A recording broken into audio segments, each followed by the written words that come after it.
Shibla's kitchen. അപ്പോൾ ഇന്ന് നമ്മൾ ചെയ്യാൻ പോകുന്നത് ഒരു അടിപൊളി കേക്ക് ഡെക്കറേഷനാണ്. എല്ലാവർക്കും ചെയ്യാൻ പറ്റുന്നൊരു ഡെക്കറേഷനാണിത്. ഒരുപാട് റിക്വസ്റ്റ് ഉണ്ടായിരുന്നു ഈ ഒരു ഡെക്കറേഷൻ ചെയ്യണമെന്ന് പറഞ്ഞിട്ട്. എൻ്റെ ഇൻസ്റ്റഗ്രാമിലും അതുപോലെ തന്നെ വാട്സപ്പിലും ഒക്കെ ഈ ഒരു കേക്കിൻ്റെ ഈ ഒരു ഡിസൈൻ കണ്ടിട്ട് എല്ലാവരും ചോദിച്ചായിരുന്നു എങ്ങനെയാണ് ചെയ്യുന്നതെന്ന്. അപ്പോൾ നമുക്ക് ഈ ഒരു ഡിസൈൻ എങ്ങനെയാണ് ചെയ്യുന്നതെന്ന് നോക്കാം. അപ്പോൾ അതിന് വേണ്ടിയിട്ട് ഞാനിവിടെ ക്രം കോട്ട് ചെയ്ത് വെച്ചിട്ടുണ്ടായിരുന്നു. ഒരു കേക്ക് എടുത്തിട്ടുണ്ട്. ഏത് കേക്കായാലും കുഴപ്പമില്ല, നിങ്ങൾ ഏത് കേക്കിലാണോ ഈ ഒരു ഡിസൈൻ ചെയ്യുന്നത് ആ കേക്ക് എടുത്തിട്ട് ക്രം കോട്ട് ചെയ്തെടുത്തതിന് ശേഷം നമ്മളിത് നന്നായിട്ട് ഫിനിഷിങ് ചെയ്തെടുക്കുക. അപ്പോൾ ഈ ഷാർപ്പ് എഡ്ജസ് നന്നായിട്ട് എങ്ങനെയാണ് കിട്ടുന്നതെന്നൊക്കെ ഞാൻ ഇതിന് മുമ്പ് ഡീറ്റെയിൽഡ് ആയിട്ട് തന്നെ ബേക്കിംഗ് ക്ലാസ്സിൻ്റെ വീഡിയോയിൽ ഇട്ടിട്ടുണ്ട്. എന്നാലും ജസ്റ്റ് ഒന്ന് കാണിക്കുന്നതേ ഉള്ളൂ. ആരെങ്കിലും ആദ്യമായിട്ട് കാണുന്നവരുണ്ടെങ്കിൽ ഒന്ന് കണ്ടോട്ടെ എന്ന് എഴുതിയിട്ട് ജസ്റ്റ് ഒന്ന് ഓടിച്ചിട്ട് കാണിക്കുന്നതേ ഉള്ളൂ കേട്ടോ. ഒട്ടും അറിയാത്തവർക്കൊക്കെ ഡീറ്റെയിൽ ആയിട്ട് തന്നെ ഞാൻ ആ ബേക്കിംഗ് ക്ലാസ്സിൻ്റെ വീഡിയോയിൽ പറഞ്ഞിട്ടുണ്ട്. അപ്പോൾ ഇതിപ്പോൾ ഞാൻ ഏകദേശം ഷാർപ്പ് എഡ്ജ് വരുത്തിയിട്ടുണ്ട്. ഷാർപ്പ് എഡ്ജ് വരുത്തണമെന്നൊന്നും നിർബന്ധമില്ല കേട്ടോ നമ്മൾ ഈ ഒരു ഡിസൈൻ ചെയ്യുമ്പം. എന്നാലും ആ ഒരു കറക്റ്റ് ആ ഒരു കോർണറൊക്കെ ഒന്ന് കിട്ടാൻ വേണ്ടിയിട്ടാണ് ഞാൻ ജസ്റ്റ് ചെയ്തിട്ടുള്ളത്. പിന്നെ നന്നായിട്ട് ഫിനിഷിങ് ചെയ്തെടുത്തിട്ടില്ല, നിങ്ങൾക്ക് കാണുമ്പോൾ മനസ്സിലാവുന്നുണ്ടാവും. ഇനി നമ്മൾ ഈ ഒരു ഡിസൈൻ ചെയ്യുന്ന ടൂള് എന്ന് പറഞ്ഞാൽ ഈ ഒരു ടൂളാണ് കേട്ടോ. നമ്മുടെ ഓയിൽ ബ്രഷാണ്. നമ്മൾ ഓയിൽ ഗ്രീസ് ചെയ്യുന്ന ഈ ഒരു സിലിക്കോൺ ബ്രഷ് ഉണ്ടല്ലോ, ഈ ഒരു ബ്രഷ് വെച്ചിട്ടാണ് നമ്മൾ ഈ ഒരു ഡിസൈൻ ചെയ്യുന്നത്. ഞാനിപ്പം ജസ്റ്റ് ഒരു ഗോൾഡൻ ടച്ച് കിട്ടാൻ വേണ്ടിയിട്ട് മെറ്റാലിക് ഗോൾഡ് കളറിൽ ജസ്റ്റ് ഒന്ന് ബ്രഷ് ഡിപ്പ് ചെയ്തിട്ടാണ് വലിച്ചെടുക്കുന്നത്. ഇതിപ്പോൾ നിർബന്ധമൊന്നുമില്ല, വെറുതെ അങ്ങ് വലിച്ചെടുത്താൽ മതി. ഇതിപ്പോൾ ഈ ഒരു കേക്കിന് ജസ്റ്റ് ഒരു ഗോൾഡ് ടച്ച് കിട്ടാൻ വേണ്ടിയിട്ട് ജസ്റ്റ് ഒന്ന് ഡിപ്പ് ചെയ്തിട്ട് ഇതുപോലെ വരഞ്ഞു കൊടുക്കുകയാണ് കേട്ടോ. ഈസി ആയിട്ട് തന്നെ നമുക്ക് ഈ ഒരു ഡിസൈൻ ചെയ്യാൻ പറ്റും. ഷാർപ്പ് എഡ്ജസ് കിട്ടാത്തവർക്കൊക്കെ ട്രൈ ചെയ്ത് നോക്കാൻ പറ്റുന്ന നല്ലൊരു ഡിസൈനാണിത്.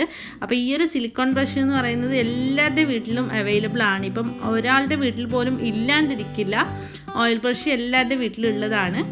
അപ്പോൾ നിങ്ങൾക്ക് ഇഷ്ടമുള്ള കളറ് വെച്ചിട്ട് ഇതുപോലെ അവിടെ ഇവിടെ ഇങ്ങനെ ജസ്റ്റ് കൊടുക്കാം വേണമെന്നുണ്ടെങ്കിൽ. വേണ്ടാന്നുണ്ടെങ്കിൽ അതുപോലെ തന്നെ അങ്ങ് ചുറ്റിച്ചെടുത്താൽ മതി കേട്ടോ. ഇതിപ്പോൾ ജസ്റ്റ് ഒരു ഗോൾഡൻ ടച്ച് കിട്ടാൻ വേണ്ടിയിട്ട് ഇങ്ങനെ ഞാൻ കൊടുക്കുന്നതേ ഉള്ളൂ. ജസ്റ്റ് പെയിൻറ്റ് ചെയ്യും പോലെ ചെയ്യുന്നതേ ഉള്ളൂ. ഇനി അതേപോലെ തന്നെ കേക്കിൻ്റെ മുകളിലും ഇതുപോലെ തന്നെ ജസ്റ്റ് ഇങ്ങനെ റൊട്ടേറ്റ് ചെയ്ത് വിടുക കേട്ടോ. ബ്രഷ് ഇങ്ങനെ വെച്ചിട്ട് കേക്ക് ഇങ്ങനെ റൊട്ടേറ്റ് ചെയ്ത് വിടുമ്പോഴത്തേക്കും നല്ലൊരു ഡിസൈൻ നമുക്ക് കിട്ടും. എളുപ്പത്തിൽ തന്നെ ചെയ്യാൻ പറ്റുന്നൊരു ഡിസൈനാണ് കേട്ടോ ഇത്. ഒരുപാട് പണിയൊന്നുമില്ല, വേറെ ടൂൾസ് ഒന്നും വേണ്ട, നമ്മുടെ വീട്ടിലുള്ള ഈ ഒരു ടൂൾ മാത്രം മതി. അപ്പോൾ ഒരുപാട് പേര് ചോദിച്ചത് കൊണ്ടാണ് ഞാൻ ഈ ഒരു വീഡിയോ ഇട്ടിട്ടുള്ളത്. കുറേ പേര് ചോദിച്ചായിരുന്നു ഈ ഒരു ഡിസൈൻ എങ്ങനെയാണ് ചെയ്തിട്ടുള്ളത്. അപ്പോൾ ഈ ഒരു നിസാര ടൂൾ വെച്ചിട്ട് ചെയ്യാൻ പറ്റുന്ന ഈ ഒരു ഡിസൈൻ കാണിക്കാമെന്ന് കരുതിയിട്ടാണ് ഞാനിത് വീഡിയോ ആയിട്ട് ഇട്ടിട്ടുള്ളത്.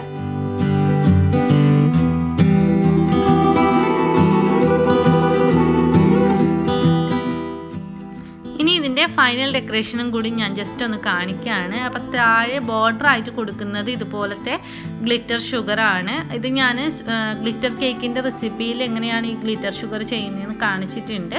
അപ്പോൾ അത് കാണാത്തവരുണ്ടെങ്കിൽ ഒന്ന് പോയിട്ട് കാണുക കേട്ടോ. ഡിസ്ക്രിപ്ഷൻ ബോക്സിൽ ഞാൻ ലിങ്ക് കൊടുക്കുന്നുണ്ട്.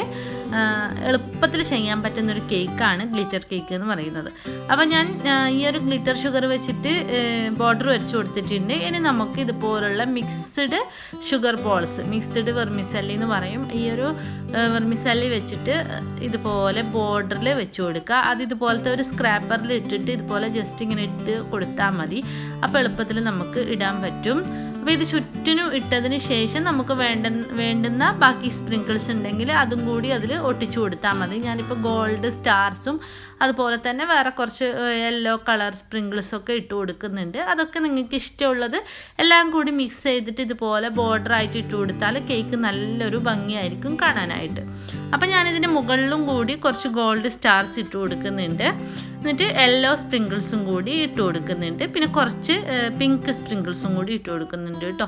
ഇത് ഒന്ന് കളർഫുൾ ആക്കാൻ വേണ്ടിയിട്ട് കസ്റ്റമർ പറഞ്ഞായിരുന്നു. അപ്പോൾ അതുകൊണ്ടാണ് ഇങ്ങനെ ചെയ്യുന്നത്.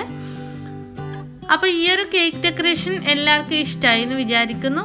അപ്പോൾ ഇഷ്ടമായാലും തീർച്ചയായിട്ടും ലൈക്ക് ചെയ്യണം കേട്ടോ. എളുപ്പത്തിൽ ചെയ്യാൻ പറ്റുന്നൊരു ഡിസൈനാണിത്. അപ്പോൾ ഈ ഒരു ബ്രഷ് വെച്ചിട്ട് ചെയ്തിട്ടുള്ള കുറച്ച് കേക്ക്സിൻ്റെ പിക്സ് ഞാൻ ലാസ്റ്റ് കാണിക്കുന്നുണ്ട്. അപ്പോൾ ഷാർപ്പ് എഡ്ജസ് കിട്ടാത്തവർക്കും ബിഗിനേഴ്സിനും ഒക്കെ ചെയ്യാൻ പറ്റുന്ന രീതിയിലുള്ളൊരു ഡെക്കറേഷനാണ് കേട്ടോ ഇത്.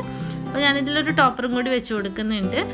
അപ്പോൾ ഈ ഒരു വീഡിയോ എല്ലാവർക്കും ഇഷ്ടമായെന്ന് വിചാരിക്കുന്നു. ഇഷ്ടമായാൽ തീർച്ചയായിട്ടും ലൈക്ക് ചെയ്യാൻ മറക്കരുത്. അതുപോലെ തന്നെ ഷെയർ ചെയ്യാനും എൻ്റെ ചാനൽ സബ്സ്ക്രൈബ് ചെയ്തിട്ടില്ല എന്നുണ്ടെങ്കിൽ സബ്സ്ക്രൈബ് ചെയ്യാനും മറക്കരുത്. അപ്പോൾ നമുക്ക് വീണ്ടും നല്ലൊരു റെസിപ്പി ആയിട്ട് കാണാം. അതുവരേക്കും take care. Bye. Thank U.